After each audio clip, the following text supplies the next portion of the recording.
पुराने जमाने में सेहत का क्या राज था लोगों का, ये आज तक हम समझ ही नहीं पाए, क्योंकि हम समझना ही नहीं चाहते। पुराने जमाने में जैसे ही सर्दियाँ शुरू हो जाती थी, अनाज बदल दिए जाते थे, मोटा अनाज घर में आ जाता था और नॉर्मल जो गेहूं का आटा होता है उसे हटा दिया जाता था। ऐसा इसलिए कि स्वाद के साथ सेहत का भी ध्यान रखा जाता था। इसी तरह हरी हरी सब्जियां बहुत सारी आती थी और हर रोज हरी सब्जी का सेवन किया जाता था। चलिए आज कुछ ऐसा ही बनाते हैं।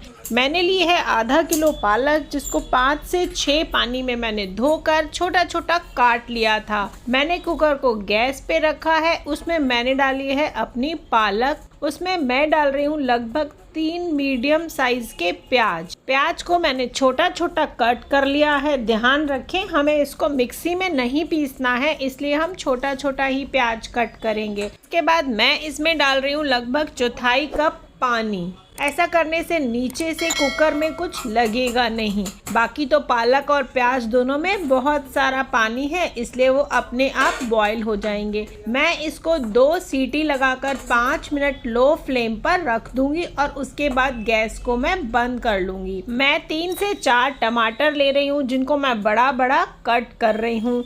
इसके अलावा मैंने 10 से 12 कलियाँ लहसुन की ली हैं। 1 इंच का टुकड़ा अदरक का ले रही हूँ। 2 हरी मिर्च ले रही हूँ। इन सबको भी मैं चॉपर में चला लूँगी। टमाटर कट चुका है।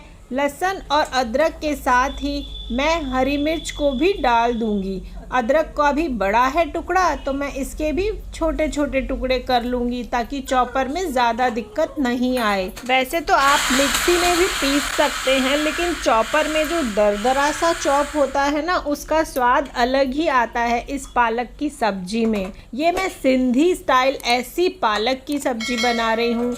अदरक, लहसुन और हरी मिर्ची अच्छे से चॉप हो चुकी है। मैं रख रही हूँ एक कढ़ाई, जिसमें मैं डालूंगी थोड़ा सा घी। लगभग 2 टेबलस्पून मैंने घी डाला है और लगभग 1 टेबलस्पून ऑयल भी मैंने ऐड किया है। घी के गरम होते ही हम इसमें चॉप किया हुआ अदरक, लहसुन और हरी मिर्ची डालकर घुमाएंगे।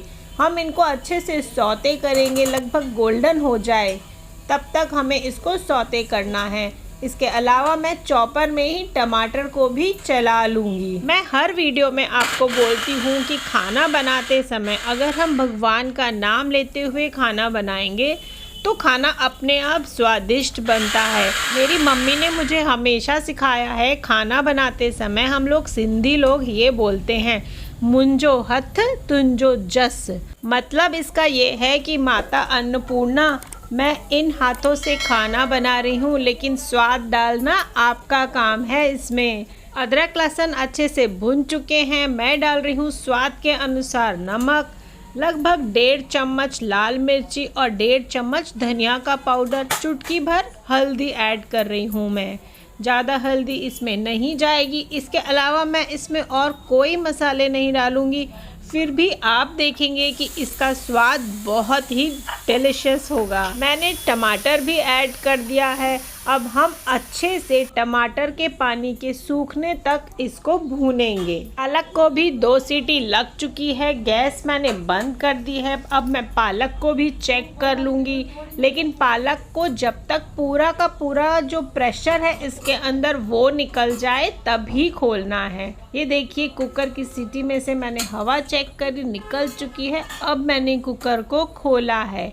अब इसमें जो पानी है ना कुकर में, वो मैं अलग कर लूँगी और उसके बाद जो पालक और प्याज हमने डाला था ना, उनको मैं चम्मच से अच्छे से मैश करूँगी। एक्चुअली इसको मिक्सी में चला देंगे ना तो स्वाद बिल्कुल अच्छा नहीं आएगा, वो तो पालक पनीर टाइप का लगेगा। लेकिन हम बना रहे हैं ऐसी पालक, इसलिए इसको हमें कुकर में या तो जो जिससे हम कूटते हैं ना, आप उससे भी मैश कर सकती हैं। मैं चम्मच से ही मैश कर रही हूँ। और जो पानी पालक का बचा था ना, उसको फेंकना नहीं है। अभी मैं उससे आपके सामने ही आटा लगाऊंगी। बेसिकली मतलब ये है कि हमें इसको सिर्फ घोटना है।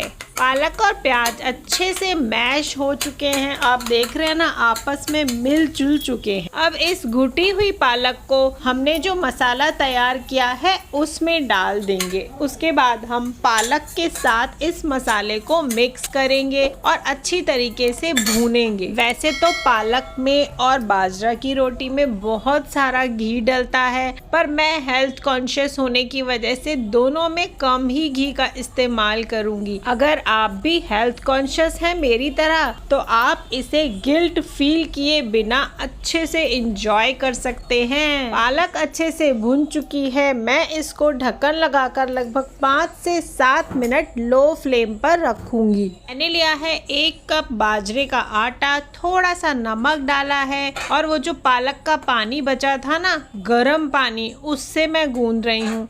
अगर आप कभी और बाजरे की रोटी बना रहे हैं और आपके पास पानी नहीं है ये वाला, तो आप गर्म पानी से भी आटा गूंद सकते हैं। बाजरे का आटा टोटल ग्लूटेन फ्री होता है। हमारी हेल्थ के बेनिफिट्स बहुत ज़्यादा हैं इसके अंदर। बाजरा खाने से बॉडी के अंदर गर्माहट आती है, जिसकी वजह से हमारी इम्यूनिटी स्ट्रांग होती है और हम जल्दी जल्दी बीमार नहीं होते हैं। अच्छी तरीके से मसल कर मैंने आटे को गूंद लिया है। हाथों पे थोड़ा सा घी लगाकर उसको भी मैं थोड़ा और मसलूंगी। ऐसा करने से बाजरे की रोटी टूटती नहीं है और बहुत ही सॉफ्ट बनती है। इससे मैं लगभग 4 पतली पतली रोटियां बनाऊंगी। तब तक मैं पालक को चेक कर लेती हूँ। अरे वाह, बहुत अच्छी खुशबू आ रही है इसमें से। पालक की सब्जी बनकर तैयार है। आप इस स्टेज पर चाहें तो गरम मसाला ऐड कर सकते हैं हल्का सा। वैसे मुझे कोई ज़रूरत नहीं लगी तो मैंने ऐड नहीं किया है। मैंने गैस पर तवे को गरम करने रखा है, उसको अच्छे से क्लीन किया है। अब मैं ले रही हूँ एक फ़ाइल। ये जो ट्रांसपेरेंट फाइल है ना, मैंने उसको अच्छे से साफ कर लिया है। इस पे मैं थोड़ा सा घी लगाकर इसको ग्रीस कर लूँगी। मैंने ये फाइल हमेशा के लिए किचन की फाइल बनाकर रख दिया है। बहुत ही ज़रूरी चीज़ है ये। कई बार हमसे पतली रोटी नहीं बनती, तो हम इस तरीके से इजीली अपनी रोटी को बेल सकते हैं। जैसे कई बार रागी की रोटी है, बाजरा की, ज्वार की रोटी, चावल के आटे की रोटी, ये सब रोटियां बेलने में मुझे इस फाइल का बहुत ही अच्छा यूज़ लगता है।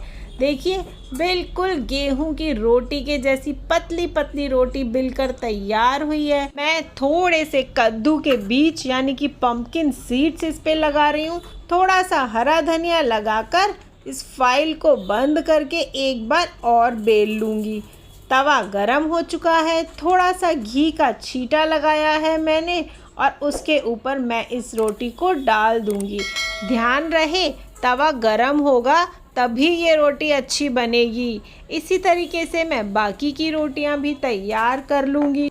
और बाजरे की रोटी को ज़्यादा जल्दी पलटाना नहीं है।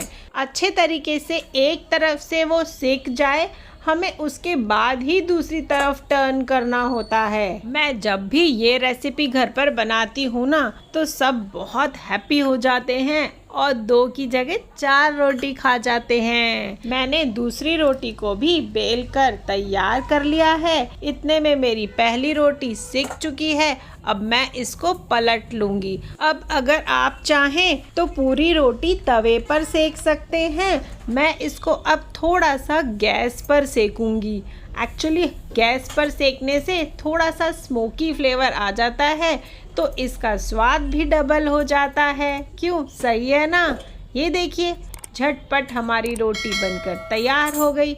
मैं लगाऊंगी थोड़ा सा घी। हाँ, थोड़ा सा तो लगाऊंगी ना, मैंने ऐसा थोड़ी बोला था कि मैं बिल्कुल ही नहीं लगाऊंगी। इसी तरीके से मैं बाकी की रोटियों को भी तैयार कर लूँगी।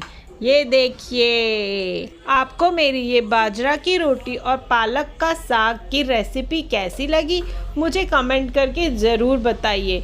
और अगर अच्छी लगी हो तो अपने फ्रेंड्स के साथ भी शेयर करिए। अगर ये रेसिपी आप YouTube पर देख रहे हैं तो मेरे चैनल को सब्सक्राइब कीजिए।